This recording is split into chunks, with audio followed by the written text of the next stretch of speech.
Spotted sa luxury private island na Amanpolo ang magka-lab team na sina Kim Chiu at Paolo Abilino. May nag-post kasi sa social media ng picture ng dalawa habang nakaupo sa best spot ng nasabing resort. Hindi pa malaman kung member of staff ng nasabing club resort ang patagong nag-picture sa dalawa at nag-upload sa social media. Pero ayon sa nag-upload ng mga litrato ng Kim Pao ay marami pa raw photo ang nakuhanan sa dalawa gaya ng pagsakay nila sa isang yate. Mailang netizen naman ang confused kung ano na ba talagang status ni Kim at Paolo dahil mukhang hindi na raw friendship status lang ang mayroon ang dalawa. Matatanda ang last year ay tinutukso si Kim ng ilang host niya sa It's Showtime na baka raw nag-amanpolo ito matapos magbakasyon at naging tan. Inilahan ni Charlie Fleming na naging mas thankful siya sa mga natatanggap na proyekto matapos maging isang ex-housemate sa Pinoy Big Brother Celebrity Collab Edition.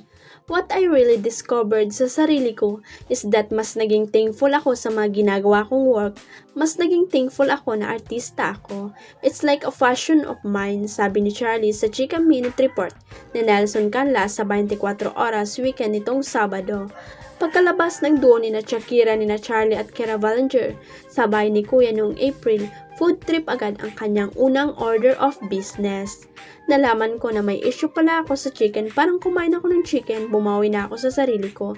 It was fried chicken din po, I miss the fried chicken. Yung mga may sauce, oh my god, I love it, kwento ng Sparkle artist.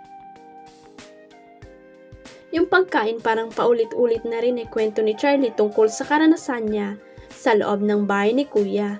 Mas napamahal pa kay Charlie ang kanyang trabaho lalo't eye-opener ang kanyang unang proyekto matapos ang PBB Celebrity Collab Edition.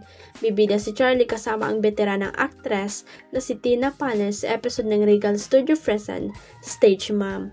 Ayon kay Charlie, tila destiny na dinala siya at nailab sa comedy. Actually, Sir Nelson, I was waiting for a comedy type of episode kasi whenever I audition for different show, sobrang ano din kasi ako, humihirit din po kasi ako kahit may director. Kaya sinasabi nila always na someday, I should try for comedy or they wanna get me for a comedy sometime. And I'm so happy that I finally got that chance sa Regal po, sabi niya.